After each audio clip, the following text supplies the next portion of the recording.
Hey class, so we are going to jump right in and start our first story called The Elevator. But before we start reading, we're going to talk about two major parts of focus that we're going to do while reading the story. The first one is plot, or the first one is actually conflict, and then we're going to talk about plot. So there are four conflicts that fuel a story. So conflicts are battles that we'll read about in every story we read. So the first one is external conflict. An external conflict is the character versus character. So that's where two people fight or don't get along, the bad guy versus the good guy kind of thing. External conflict, then again, is also character versus nature. And that could be a situation like the picture says where maybe they're stranded in the forest or they get stung by a bee and they're allergic, something like that. Then we have another external conflict, which is character versus society. And so that could be like trying to change the world. Maybe they are trying to save a building from being burned down or torn down. Maybe they're trying to save a forest from being cut down, something like that. Okay. And then our last conflict is an internal conflict, and that's character versus self.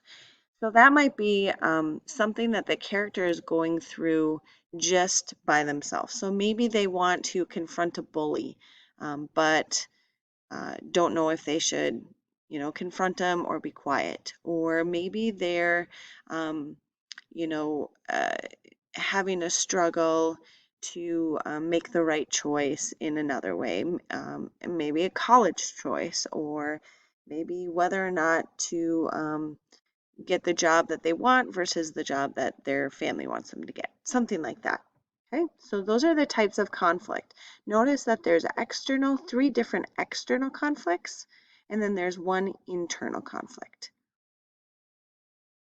Next, we're going to talk about the plot of a story. And the plot of the story is really just the map that the story takes.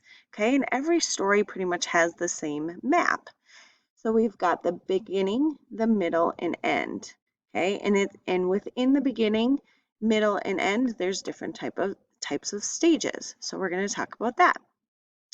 So the first one is the exposition.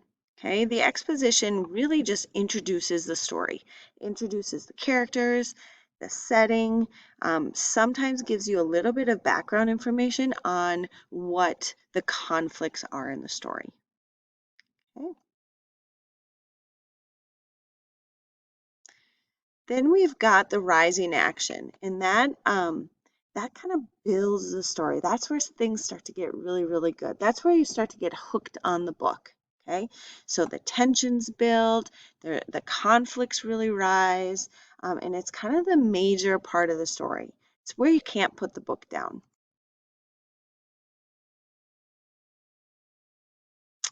And then we get the climax of the story. So the climax is the high point. That's where everything erupts. That's where you kind of find the answers to some of the things that have been building up in the book. Okay, it can be very tense, it can be emotional, it can be the winner maybe, but sometimes there's not always a winner, but that's where everything changes. Okay. And then you've got kind of where things start to make sense, where it all comes together. So this is the falling action or the end of the book.